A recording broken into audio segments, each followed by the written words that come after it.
Hello guys, അങ്ങനെ episode റിവ്യൂയിലേക്ക് സ്വാഗതം. ഒരുപാട് ലേറ്റായി കേട്ടോ ഗായ്സ്. 12:15 കഴിഞ്ഞു. ഇപ്പോൾ രാത്രിയിൽ മിഡ് നൈറ്റായി. ഞാൻ ഇത്തിരി ലേറ്റായിപ്പോയി. അപ്പോൾ അഹങ്കാരവും മർമാദിക്കലും എല്ലാം കഴിഞ്ഞു. ആരുടെയാണെന്ന് അറിയാലോ, നിവിൻ്റെയും അതുപോലെ തന്നെ അക്ബർ ആൻഡ് ആര്യൻ, 3 ക്യാപ്റ്റന്മാരെന്നുള്ള അഹങ്കാരത്തിൽ തങ്ങൾക്ക് എന്തും കാണിക്കാം. തങ്ങളടുത്ത് ചോദിക്കാൻ ആരുമില്ല. എന്തോ ഒരു പർപ്പസിന് നിങ്ങളെയൊക്കെ എന്തോ പാഠം പഠിപ്പിക്കാനാണ്. ആ പർപ്പസിനാണ് ഞങ്ങളെ ഈ ഹൗസിൻ്റെ ക്യാപ്റ്റന്മാരാക്കിയത്. ബിഗ് ബോസിൻ്റെ ചരിത്രത്തിൽ ആദ്യമായിട്ടാണ് 3 പേരെ ഒരുമിച്ച് ക്യാപ്റ്റന്മാരാക്കിയത്. അതുകൊണ്ട് ബിഗ് ബോസിന് എന്തോ ഒക്കെ പ്ലാനുണ്ട്. നിന്നെയൊക്കെ അങ്ങ് ശരിയാക്കി കളയാം, അല്ലെങ്കിൽ അനുമോളെ പുറത്താക്കാം, അല്ലെങ്കിൽ മറ്റുള്ളവർക്കെല്ലാം ഞങ്ങളുടെ ഭരണമാണിവിടെ എന്നുള്ളൊരു അഹങ്കാരവും അർമാദിക്കലുമായിരുന്നു ഈ വീക്ക് മുഴുവൻ നമ്മൾ കണ്ടത്. അതിൻ്റെ ഫലമായി എന്തെല്ലാം ബുദ്ധിമുട്ടുകൾ, എന്തെല്ലാം പ്രശ്നങ്ങളുമാണ് ഉണ്ടായത്. ഏറ്റവും പ്രധാനപ്പെട്ട ബിഗ് ബോസ് ഹൗസിലെ 100 ദിവസത്തിലെ ഏറ്റവും പ്രധാനപ്പെട്ട വീക്കായിരുന്നു ഈ വീക്ക്. Ticket finale വീക്കായിരുന്നു. എന്നിട്ട് പോലും ആ ഒരു വീക്കിനെ വളരെ മോശമായിട്ട് ഇത്രമാത്രം ദുരന്തപൂർണ്ണമാക്കി കളഞ്ഞു. ഈ 3 ക്യാപ്റ്റന്മാരാണ് ഇതിന് ഉത്തരവാദികൾ: ആര്യൻ, അക്ബർ ആൻഡ് നിവിൻ. അപ്പം 3 പേരും കൂടി ഉള്ള അഹങ്കാരവും മർമാദിക്കളും ഇന്ന് ലാലേട്ടൻ എപ്പിസോഡിൽ തീർത്തു കൊടുത്തു. നന്നായിട്ട് നിവിൻ്റെ ഒരു അഹങ്കാരം എന്ന് പറഞ്ഞാൽ പുറത്ത് ഭയങ്കര ഫാൻ ബേസാണ്. പ്രത്യേകിച്ച് ഫാമിലി വന്നു കഴിഞ്ഞപ്പോഴത്തേക്ക് നിവിൻ വിചാരിച്ചത്, ഷാനവാസിൻ്റെ മോളൊക്കെ പറഞ്ഞില്ലേ എനിക്കിഷ്ടമാണ്, അത് കണക്ക് പിന്നെ അനുമോളുടെ കൂട്ടുകാരി ചേച്ചി വന്നപ്പോൾ അവർ പറയുന്നു എനിക്ക് നിവിനെയാണ് ഏറ്റവും ഇഷ്ടം.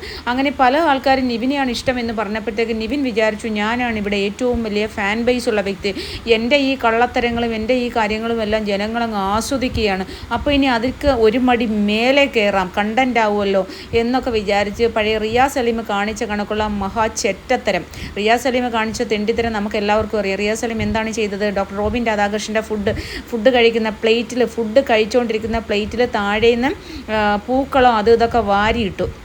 അതിന് കെച്ചിൽ ഇതേ കണക്കുള്ള വളരെ വൃത്തികെട്ട കാര്യങ്ങളാണ് ചെയ്തത്. എന്നിട്ട് പുറകെ നടന്നിങ്ങനെ ഇറിറ്റേറ്റ് ചെയ്യുന്നു. ആ ഒരു സ്ട്രാറ്റജി തന്നെ പിടിച്ചുകൊണ്ട് അനുമോളുടെ പുറകെ നടന്ന് അനുമോളെ ഇറിറ്റേറ്റ് ചെയ്യുകയും പല തവണയാണ് അനുമോളുടെ പേഴ്സണൽ സ്പേസിലേക്ക് കയറി ചെന്ന് അനുമോളെ ബുദ്ധിമുട്ടിച്ചതും.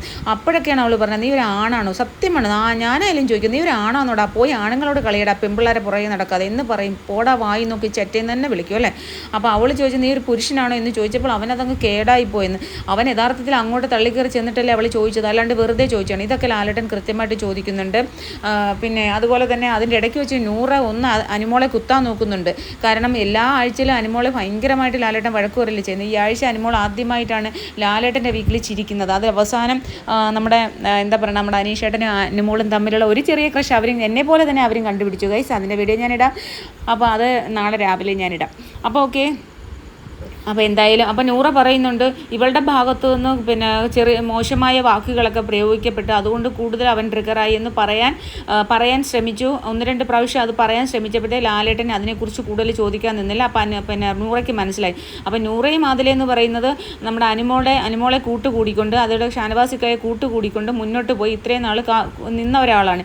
ഇനി നൂറയ്ക്ക് ഇവരുടെ കൂട്ടിൻ്റെ ആവശ്യമില്ല. കാരണമെന്ന് പറഞ്ഞാൽ അവർ ഒരാൾ ഫൈനൽ 5-ലെത്തി, അടുത്ത ആൾക്ക് വേണമെങ്കിൽ ഫൈനൽ 5-ലെത്താം, അല്ലെങ്കിൽ അവർക്ക് പെട്ടി എടുത്തുകൊണ്ട് പോകാം. ഈ 2 ഓപ്ഷൻ അവരുടെ മുന്നിലുണ്ട്. യഥാർത്ഥത്തിൽ ആ ബെനിഫിറ്റ് അവർക്കാണ്. അവർ കളിച്ചിട്ട് സത്യം പറഞ്ഞാൽ അവർ അവസാനം വരെ നിന്നത് തന്നെ ഭയങ്കര അതിശയമാണ്. ഇവരുടെ കൂടി നിൽക്കുമായിരുന്നു. അല്ലാണ്ട് ഈ നൂറ എന്ന് പറയുന്ന വ്യക്തിക്ക് ഒരു കളി ഉണ്ടായിരുന്നില്ല. അതിന് പകരമായിട്ട് ഈ ടിക്കറ്റ് ഫിനാലിൽ നന്നായിട്ട് നമ്മൾ കളിച്ചെന്ന് തന്നെ പറയണം. നന്നായിട്ട് കളിച്ചു. അവസാനത്തെ ടാസ്കുകളൊക്കെ നമുക്ക് ഇറിറ്റേഷൻ, അനീഷിനെ വളരെ മോശമായിട്ട് ഇറിറ്റേറ്റ് ചെയ്തു. ക്യാരക്ടർ എക്സ്പോസ്ഡ് ആയി എന്നതിലുപരി എന്തായാലും നന്നായിട്ട് കളിച്ചു. ടിക്കറ്റ് ഫിനാലിലേക്ക് ഇത്ര ആണുങ്ങളുള്ളപ്പോൾ ഒരു പെണ്ണ് കളിച്ച് കയറുക എന്നുള്ളത് തന്നെ വലിയ കാര്യമാണ്. അപ്പോൾ അതിന് നമ്മൾ നൂറെ അപ്രീഷിയേറ്റ് തന്നെ ചെയ്യണം. നൂറ ടിക്കറ്റ് ഫിനാലിൽ ടോപ്പ് 5-ൽ എത്തിയിരിക്കുകയാണ്. അപ്പോൾ ആ ഒരു ടിക്കറ്റൊക്കെ കൊടുത്തു.